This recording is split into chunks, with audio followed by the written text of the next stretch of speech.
Orthodontic diagnosis is one of the most important key aspect in a treatment planning for a orthodontic patient. Now we are going to see about a most important one, that is the profile examination and smile analysis for the patient. To start with, we will ask the patient to sit straight and look in the straight direction, that is in the natural head position. The patient is asked to look in a point that focuses on the outside. Now we are going to see about 8 aspects in the profile examination. First one will be the facial thirds. Facial thirds are divided into 3 parts using 3 landmarks and 2 lines. The 3 landmarks include the first one, the nasion, soft tissue nasion, the second one, the soft tissue subnasal, and third one, the pogonion, soft tissue pogonion. With this, we are dividing the facial into parts into 3 halves, the upper third, the middle third, and the lower third. I will just describe it with the scale.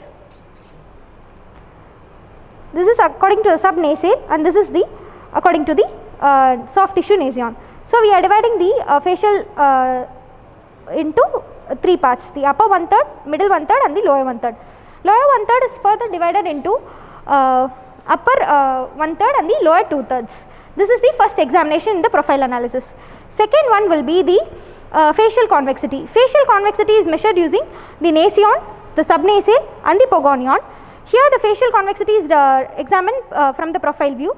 There are 3 types. One is the convex, straight, and the concave profile. This patient has a convex profile. You can just see this from the point nasion, the subnasal, and the pogonion.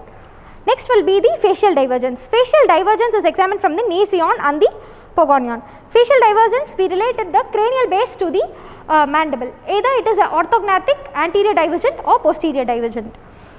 Next thing will be the anteroposterior relationship or of the skeletal jaw base. We can examine this using 2-finger method. We will place the 2 fingers in the concavity present in the upper and the lower lip. From this we can see whether how the direction of the fingers point. If the direction of the fingers is almost straight, then the patient has a straight profile, and if the direction is facing downwards, then there is a mandibular prognathism, and it is known as class 3 profile. And for if the fingers point upwards, it is a class 2 profile, and it denotes maxillary prognathism. The other thing, next thing we will examine is the nasolabial angle. Nasolabial angle is nothing but the tangent to the base of the nose and the tangent to the upper lip.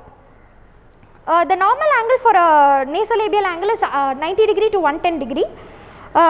If it is less, it is acute angle, that it means the proclination of maxillary incisor, and if it is obtuse, it shows a retroclination of the incisors. This is the nasolabial angle.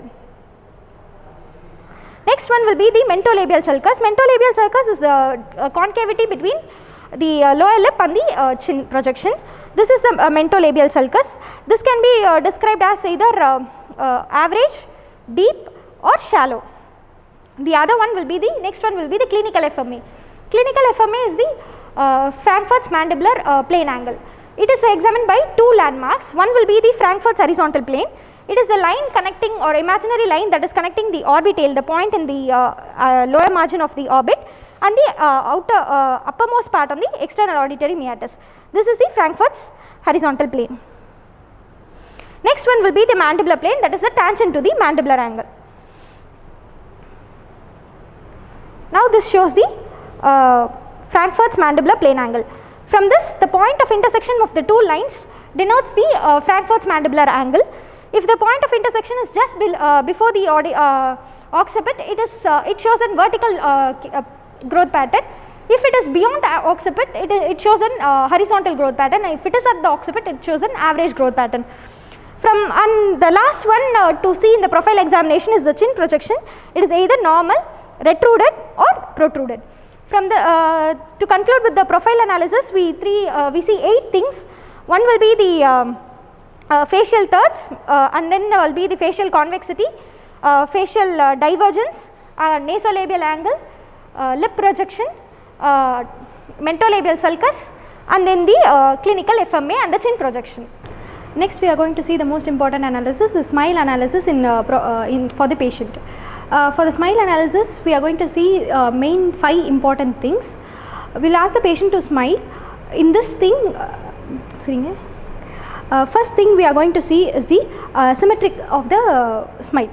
For this patient, the symmetry of the smile is proper. Either we can classify it as a symmetrical or asymmetrical. Next is the curvature of the lip. Smile curvature. The smile curvature is nothing but the incisal edges of the upper incisors towards the lower lip curvature. This shows the curvature of the smile. Next one will be the amount of incisor exposure. The amount of incisor exposure is measured using a divider. The cervico-incisor length of the central incisor and the lateral incisor is measured, and the amount of gingival exposure is also measured. This is classified into as a lip line, the high lip line, the medium lip line and the low lip line.